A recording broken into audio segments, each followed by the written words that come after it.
Hey, ladies and gentlemen, after some terrible legal news for Trump this week, well, he finally got some good news from the New York Court of Appeals. Before we get started, please make sure you like, comment, share, and subscribe. Those little things really help us out, and they help our channel continue to grow. Folks, you guys know it's been a tough week for Trump. 34 felony convictions in what I see personally, my opinion, as a sham political witch hunt trial. I've said it to you guys before. I'll say it to you guys again. The things they're doing to Trump have not been done to other people in political history, and I don't know if they ever will be again. Although, if Republicans are wise, they will actually take this fight to Democrats. Start filing motions. Start filing charges. Look, if you want to play Show Me the Man and I'll show you the crime, I assure you, you can find a crime on anybody.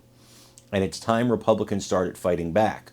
Well, one of the things that was done to Trump, as you may remember during his presidency, is information about his taxes, personal, private information about his taxes was given to the New York Times.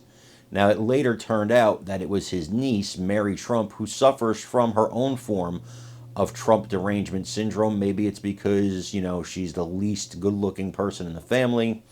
I don't know. I'm not a judge of that. Maybe it's because she wasn't in the Trump inner circle. Whatever the case may be, she's made a career for herself now and probably made a lot of money just going on television and podcasts, writing books, bashing her uncle and his children. That being said, she revealed in one of her books that she was the person who gave the tax information to the New York Times. Well, that set her up for all kinds of legal jeopardy, but a New York judge, surprise, surprise, basically shut down the case, said Trump could not sue her. But now a New York Court of Appeals, in what is a surprise, gave Trump a victory and said, yes, the lawsuit can proceed. He can sue her for damages.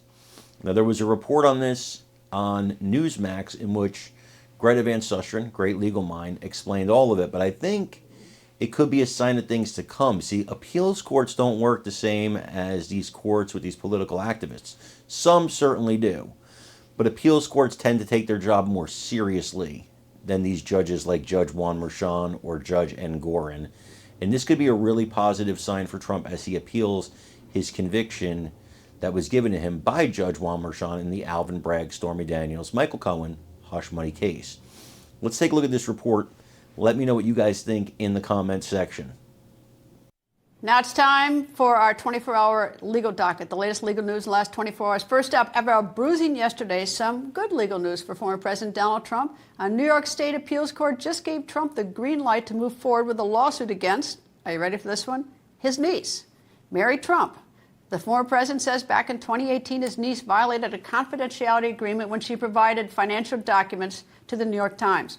In a 3-page opinion, the state appeals court held that there is, quote, substantial basis in law for Trump's claim of breach of contract. So the next step, the case returns to the trial court.